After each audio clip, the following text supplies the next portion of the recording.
Calibrating an aftermarket Car 360 camera system. Some people find it difficult and others find it not so difficult. When attempting to try it, you're probably going to either like it or hate it. It can be very confusing to understand as there is a lot you need to know, such as do you need professional calibration mats to do it? And if so, what type of calibration mats do you need? If you're attempting to calibrate your 360 camera system and it is just constantly failing every single time with errors, why is this happening? Getting the calibration perfectly precise and accurate is what everyone wants, and I get asked about this all the time. So then, how do you do it? Because calibrating a Car 360 camera system can be a challenging job to successfully complete for someone who has never done it before, a few months ago I decided to make this video here, hoping that it would help anyone who either does not know anything about how to do it, or are just experiencing problems with the calibration of their Car 360 camera system in general. And going by the comments I receive on this channel, that video has been helpful to a lot of people, which is great to hear. However, every time I make a video like this, a short time afterwards I will always get asked a lot of questions. Some of these questions I have already answered, and other questions I have not answered at all. So as a follow-up to the last 360 camera calibration video, I have made another video to answer 4 of the most common questions that I have been asked about the calibration of a Car 360 camera system. If you have already watched my 360 camera calibration video, which is what I would recommend doing first, but you did not find the answer to any question that you might have had, hopefully you will find the answer to that question in this video. Okay, so let's get started with question 1. Why does the calibration process always fail for me? Now, calibration failure could be caused by a contribution of things. It could be caused by a problem with your installation, but a lot of the time it's to do with the setup of the calibration area. Now, I did explain the importance of the calibration area setup in my 360 camera calibration video, but maybe I didn't explain it clearly enough, so I'm going to try again. So from your comments, most of you tell me that you have the calibration mat set up correctly, you have entered all of the required measurements correctly, and you have checked everything else over and over again, and everything else seems to be fine. However, every time you tap on the automatic calibration button inside the app, it just fails every single time and nothing you do or try works. Surely this has to be a problem with your 360 camera system itself then, as you can't find anything else wrong with your setup. But no, it's not. Most of the time, the automatic calibration process will fail over and over again due to the cameras you have installed around your car not being able to see clearly enough.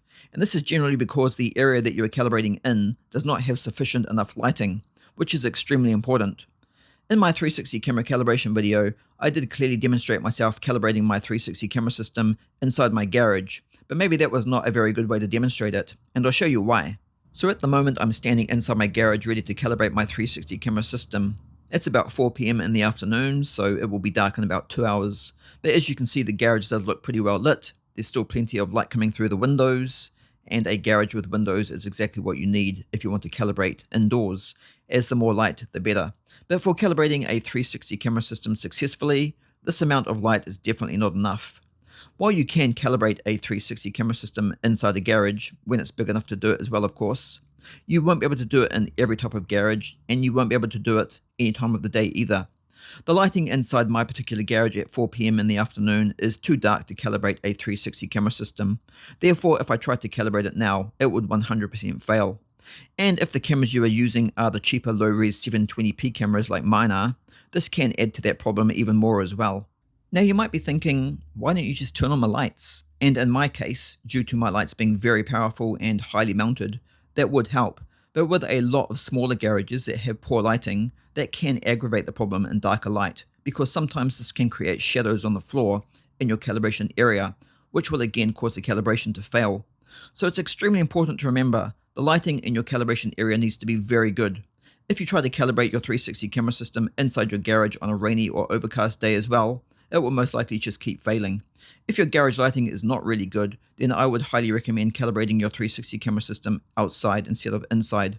Bad lighting is a very common cause for calibration failure, but providing your calibration area is well lit, and you have checked everything else that I mentioned in my 360 camera calibration video as well, then the calibration process should be very smooth and easy to complete.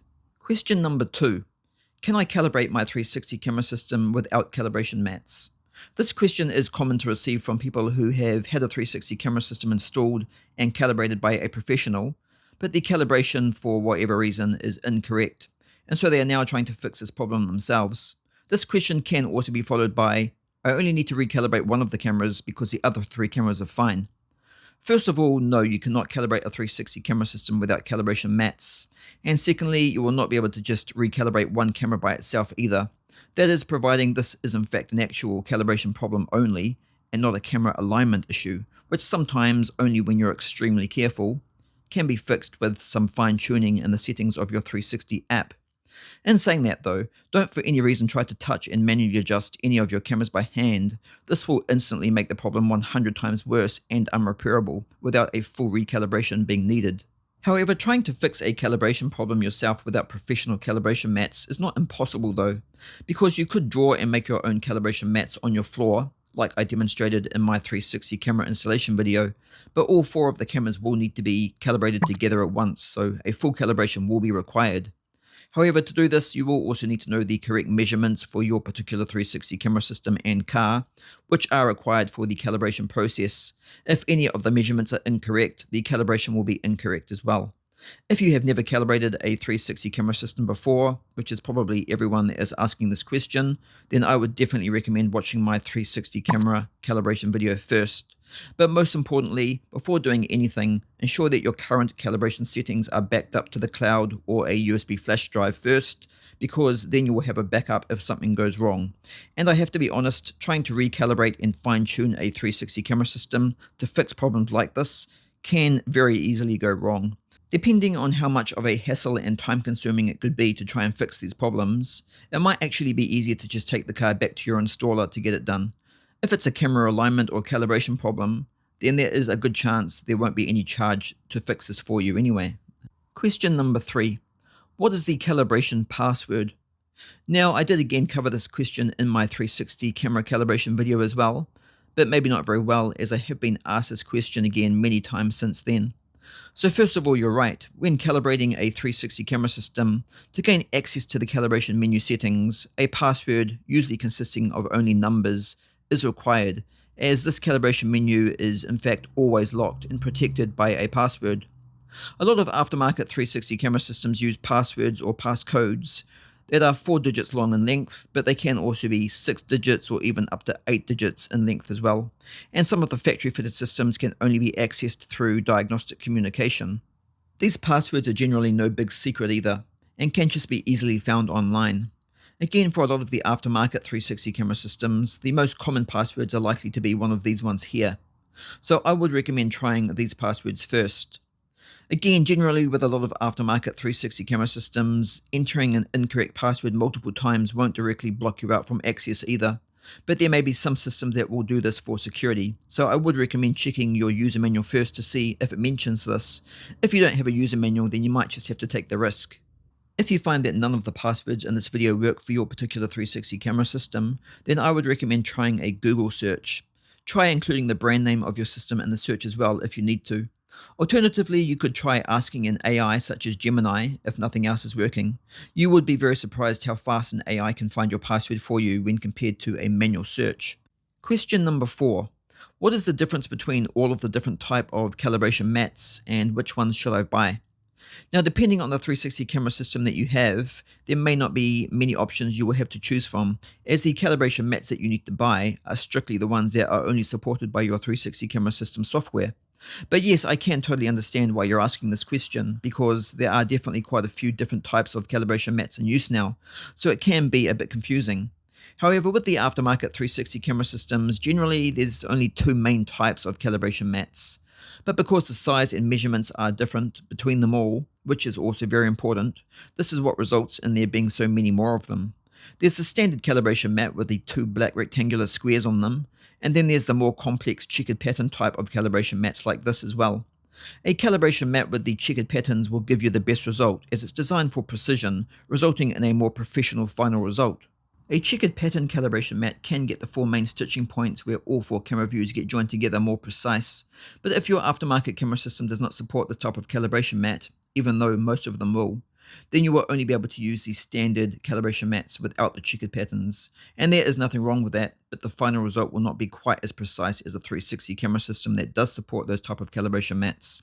If your 360 camera system is a cheaper model that is using low-res cameras as well, The difference between using both types of mats won't be excessively noticeable when using the system, and that's because the calibration of the cheaper aftermarket 360 camera systems is never going to be perfectly precise anyway, but it will still be very accurate and work incredibly well.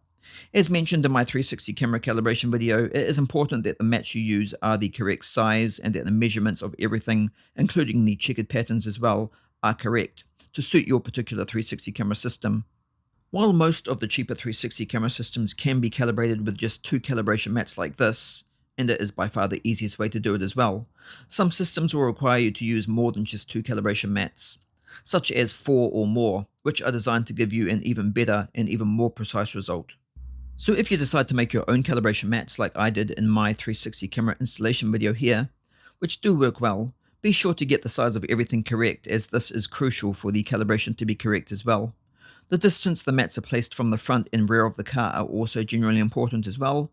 A distance of 20 centimeters is common, but some 360 camera systems will be very strict about what this distance should be, and some others won't be.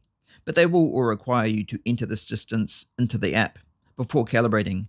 And for this reason, a lot of people would just try to guess what this measurement is. And the calibration can work doing it that way, if the measurement is within the required range. But if the instruction manual does mention a specific measurement for this, then only use that to ensure the calibration is 100% precise and perfect, which is what you want it to be, of course. So how do you know which calibration mats your 360 camera system supports? Well, that's easy even if your 360 camera system did not come with calibration mats, which most of them don't due to the cost of them, which can be a bit expensive. But you can still find out which calibration mats are supported by your system by simply going into your calibration settings, and when you do, the supported calibration mats will be displayed on screen for you to choose from. As you can see, my 360 camera system here does support quite a few, but because this is not an extremely high quality system, I know the final result will never be perfect anyway. So just using the cheap standard calibration mats will provide a more than sufficient enough result for a system like this. But will my 360 camera system still be reliable and accurate to use? Yes, it will, and as you can see, it is. But it will never be as perfect and precise as a higher quality system, and it would be a waste of time trying to get it that perfect as well. If what you are seeing now looks perfect to you, then this is a perfect example of what you can expect to achieve using a cheaper aftermarket 360 camera system. And yes, I agree, it is very, very good. And that is 4 of the most common questions I have been asked about the calibration of a 360 camera system. So hopefully it has answered some of your questions and has been useful to you. Combining this video with my first 360 camera calibration video, I think has now covered everything you need to know in regards to the calibration of a 360 camera system. Now, if you follow this channel, you will have noticed I mentioned that I was going to do a video about the common questions I have been asked about the installation of a 360 camera system. And I still am, but there has been a bit of a delay in the production of that video. So if you have been waiting for that video, I'm just letting you know that it is still coming. And that now brings us to the end of another video. If you want to, you can also check out the 360 camera playlist here on the channel for even more videos related to this topic. If you like this video, please hit the like button, share, comment, and subscribe to the channel if you want to see more car tech content just like this, and I hope to see you all in the next video.